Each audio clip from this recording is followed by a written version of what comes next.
السلام عليكم، اهلا بيكم في مطبخي. تعالوا نعمل النهارده صينيه رز باللحمه. حلوه جدا للغدا، حلوه للعزومات، حلوه لتجمعات رمضان.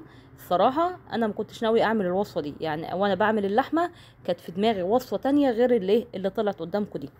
هوريكم لحد امتى كانت تطلع وصفه غير غير الوصفه دي.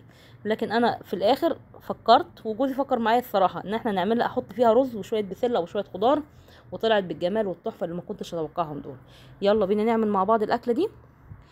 عندي هنا حله سخنتها كويس وحطيت فيها حته زبده كويسه.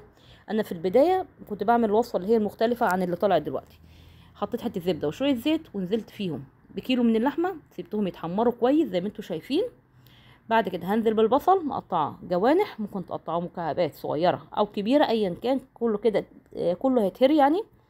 هنقلبهم مع بعض لحد ما يدبل البصل. بعد كده نزلت بالثوم تقلبتين تلاتة لحد ما ريحه الثوم تظهر وكله يندمج مع بعضه، وابتدي بقى ابهر المقدار بتاعي واملحه.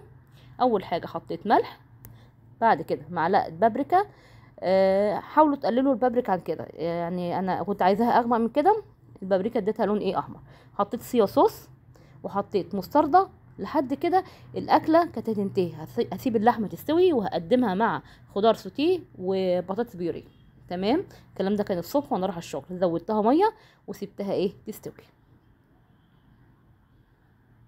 ميه مغليه طبعا، زودتها مقدار مش كتير برضو، احنا مش عايزين ميه. لو انا على اساس كنت هعمل الوصفه القديمه اللي في بالي، فما زودتهاش ميه كتير. سيبها تستوي، سبتها تستوي. الكلام ده بقى الشكل ده او الصوره دي لما رجعت من الشغل كانت اللحمه استوت واتسبكت. غيرت الفكره تماما عن الوصفه اللي انا كنت عاملها الصبح. حطيت كيس بسله مفرز، وبعد كده غسلت 4 كوبايات من الرز البسمتي وحطيتهم على على الخليط.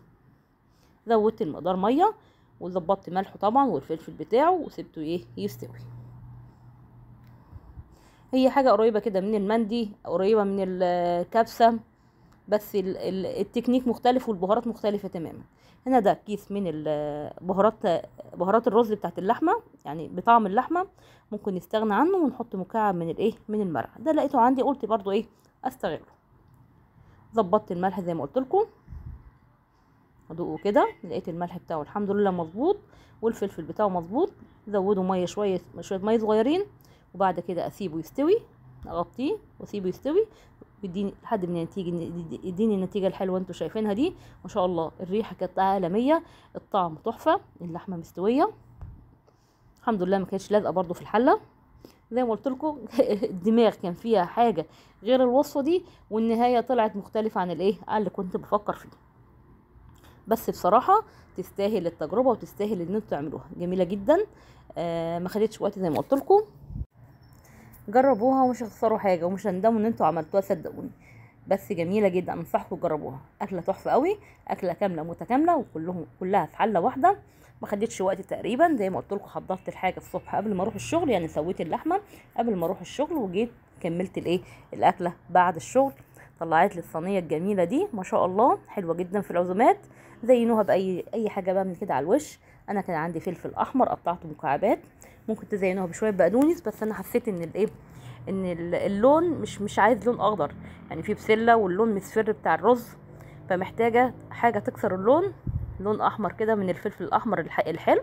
قطعت لهم مكعبات وزينت الصينيه. قدموها واعملوها وقدموها لضيوفكم والف هنا، وان شاء الله تعجبكم، وان شاء الله اشوفكم في فيديو جديد. باي باي.